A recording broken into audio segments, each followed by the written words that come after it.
Hello.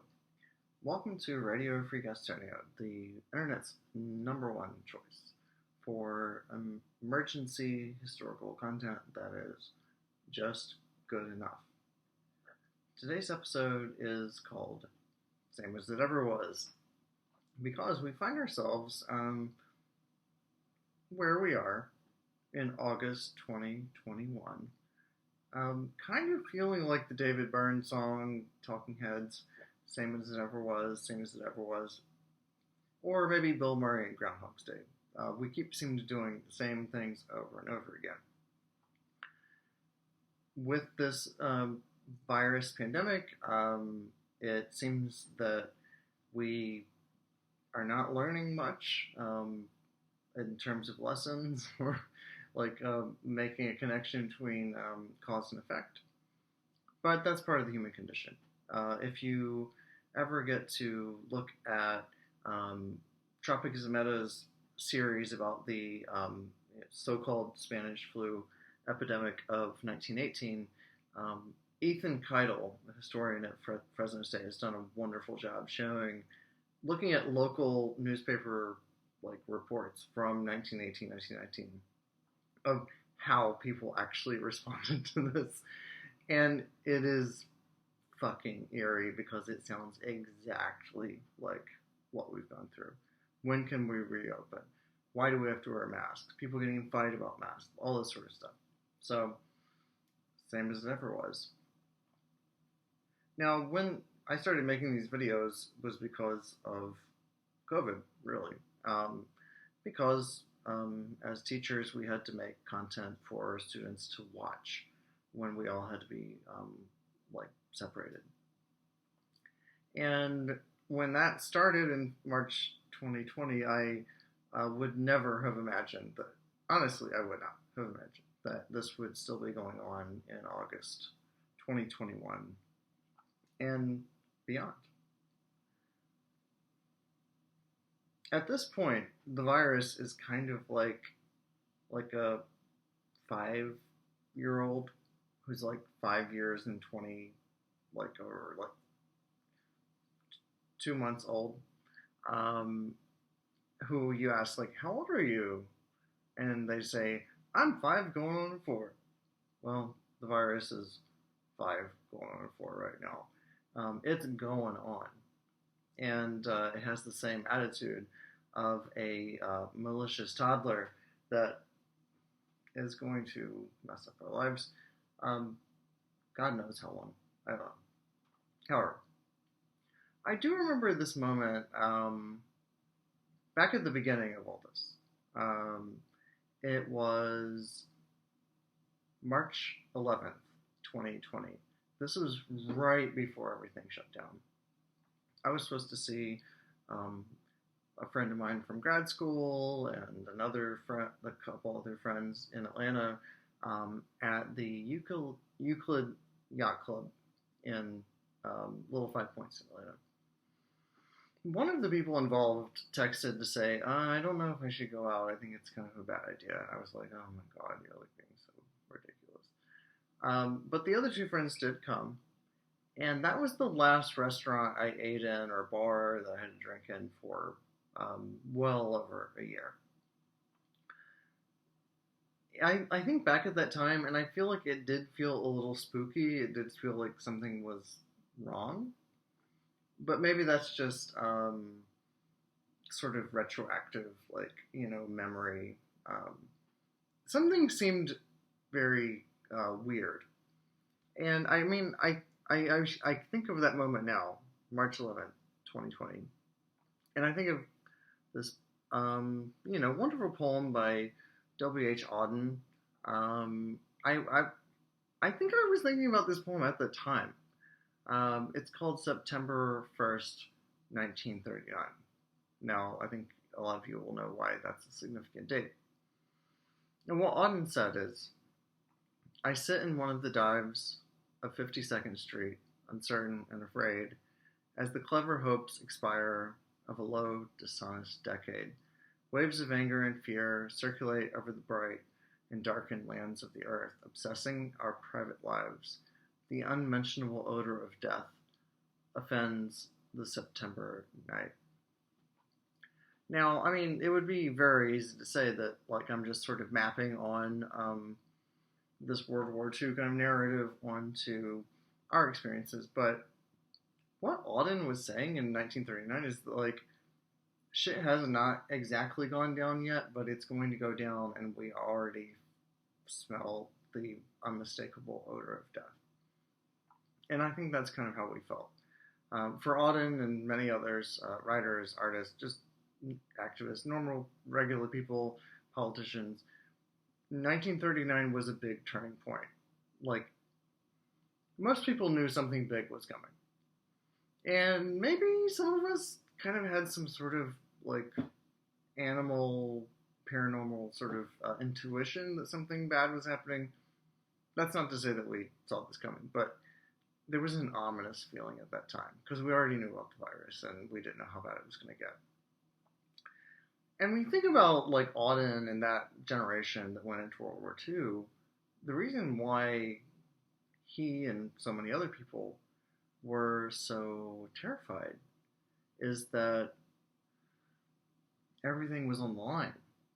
If you were Auden or Simone de Beauvoir or Simone Weil, my favorite,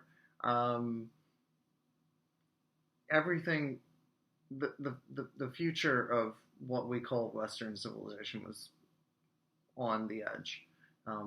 Were we going to sort of just cascade into a nightmare of racist and fascist nihilism? And it seemed very possible then. At that time, the Japanese Empire, the Germans, the Italians, it seemed like fascism or some sort of military authoritarianism might actually, like, win the game. And that's what they were afraid of then. We've been afraid of something like that in our own lives.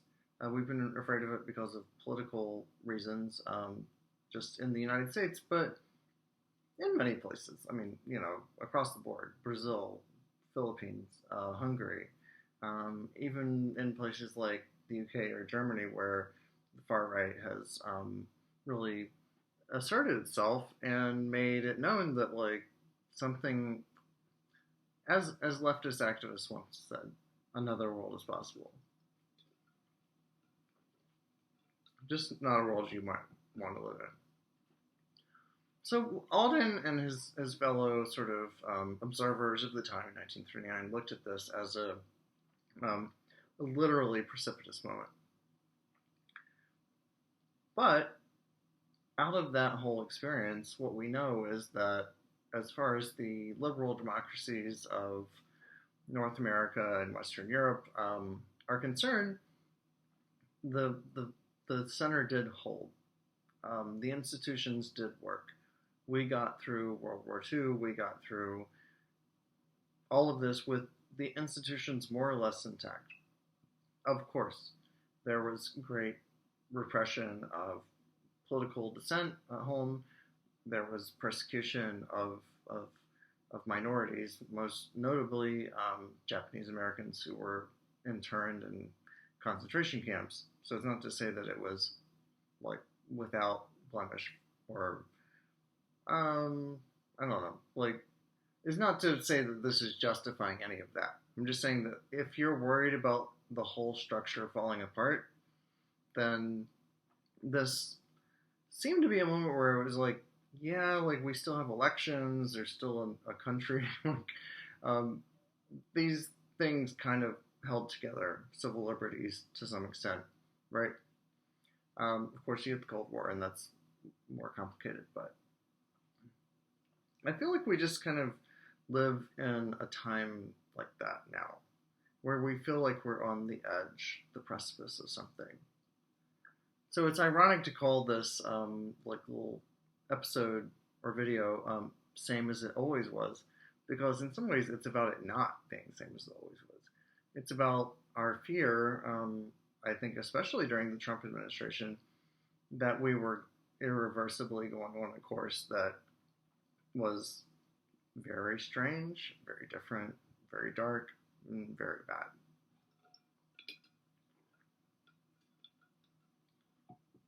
when thinking about this, I was really thinking about Joan Didion's book Blue Nights, um, and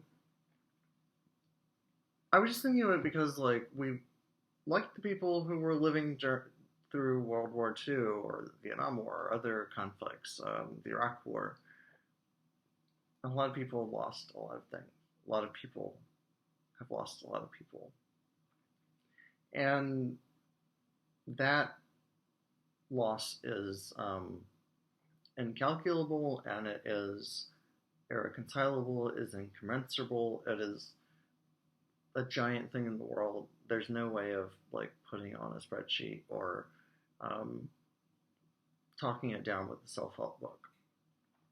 But what Didion had to say is about the death of her daughter. And I think the Blue Nights is kind of interesting because it is kind of a sequel to her earlier memoir about grief, the loss of her husband. It feels like we're kind of living this cycle over and over again between the Iraq War, the financial crisis, COVID, now COVID starting over and over and over again. We keep losing people, we keep getting hurt. And it has a very Groundhog Day kind of quality. What Didion said, though, in writing about the passing of her daughter, is that I know what the fear is. The fear is not for what is lost. What is lost is already in the wall. What is lost is already behind the locked doors. The fear is for what is to still be lost. And I think that's where we find ourselves now. We've lost a lot. But the fear is for what is to still be lost. It can be friends, family, neighbors, unknown people who fall victim to the virus. It can be our institutions of, I don't know, like just roads, schools, hospitals, traffic lights, the police, for better or worse. Like these institutions, the sort of framework of the bones and sinew of society that has endured this unprecedented crisis. We're not in the streets just tearing everyone to shreds. A lot of the structure of society has held itself together. But what we're worried about is what is not yet lost. Sorry. I don't know. I think about what Barbara Fields, the historian at Columbia University, has said about writing history. She talks about like the facts of history being like a skeleton, like the the basic rods. When you go out and look at primary sources, the rods, the facts, the bones, the femurs, the rib cage, that's coming from primary sources or whatever. But the flesh that surrounds it, the sinews, the connective tissue that surrounds it, is how we understand and interpret and make sense of that structure. And she said that, novels do that. Like novels provide that flesh around the structure of the bone. And I think that what we've seen in an analogous way in our like own personal experiences and our own communities is that there's bones of society. There's roads and power lines and internet infrastructure that's kind of stayed in place. There's all of those bones, but like the fleshy part or the sinewy part, especially the sinewy part, has remained in place to a significant extent.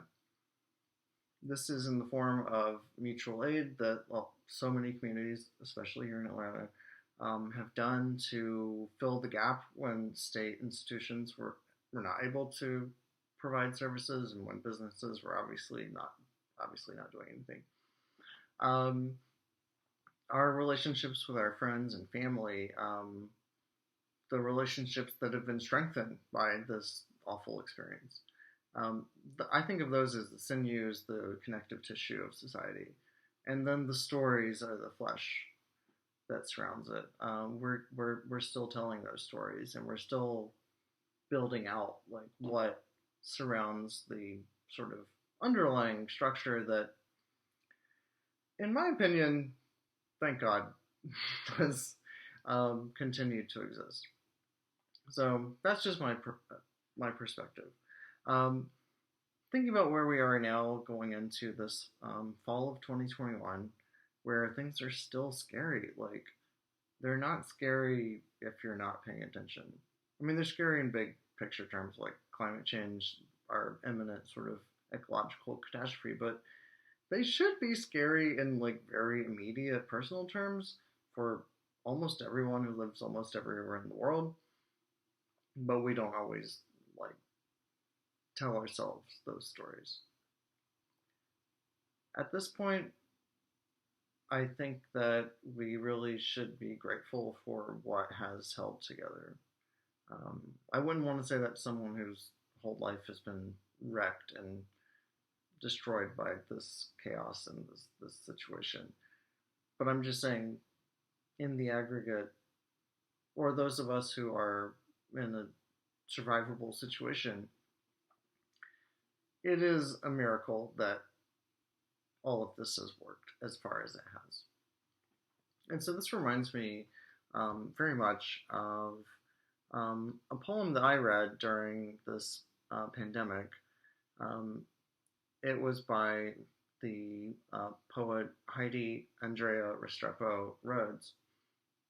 And I think it's so perfect for the moment that we live in and how we're trying to sort of think about, negotiate, manage, displace, package, contain the very real grief that we've experienced in our lives. And I want to read like a little bit of it.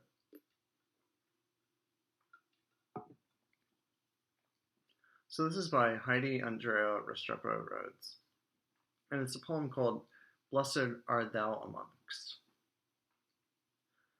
The whales, the weeping of women, sea of planet, sea of womb and salt, and not womb, salted milk, or womb heart spilling out, or whomever labors for the world, weaves up the wound, or makes a womb of palm, shell, lantern, lung, any dispersal of light, the fruit of your everything you give. I kneel not to supplicate, I kneel to place more distance between my flesh and the marvel above me. I kneel to the earth so it'll be easier when the time comes to say yes to the invitations unfurling from the grave, such as, find me in all the mud everywhere. How the rain makes of cracked dirt a liquid body, I cover you. Watch me spark rising from the wood, ember wishes reeled in. The map to heaven was always a sham. I confess, I was never made to shake a basin. The clay of me, a widening circle, only trembles at what is beautiful, which is to say, broken. The ripple never barters for its own extinction. The priest tells me, say 10 Hail Marys, Ave Marias, and you will have peace. But the Marias are mine already.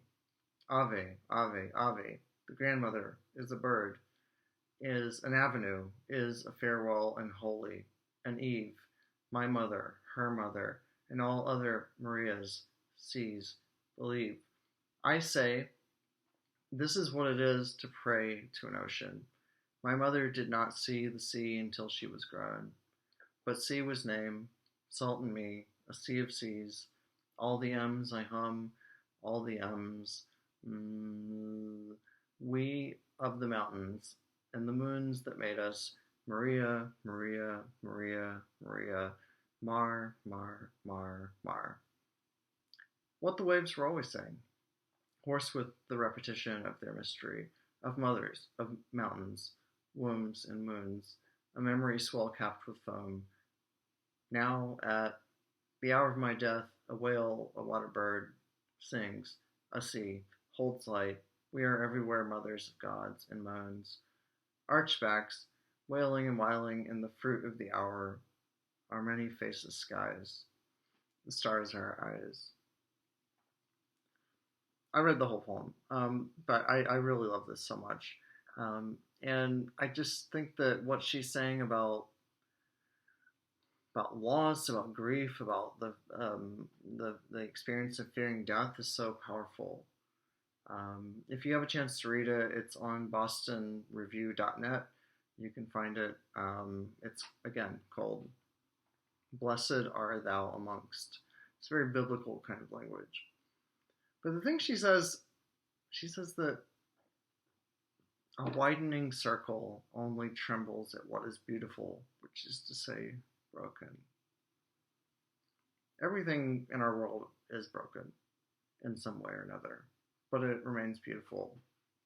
And to be very corny, I'll wrap this up with, the quote from Tennyson. We are not now that strength which in old days moved heaven and earth. That which we are, we are. One equal temper of heroic hearts, made weak by time and fate, but strong in will to strive, to streak, to find, not to yield. What I think Tennyson and I would argue in the same way Rhodes is saying is that we survive these things. The whole story of our lives is dealing with these fractures and traumas and stress and sorrows. We've been through a lot, but we come out of it the other side. And I don't know. Here we are. What are we gonna do? Um, it's a tough situation, but we're gonna continue. And if you've listened this long, I definitely appreciate you bearing with me. But um, it's a story that gets told over and over, and we're part of it as long as we can stay here. So, on that note, I'll say goodbye.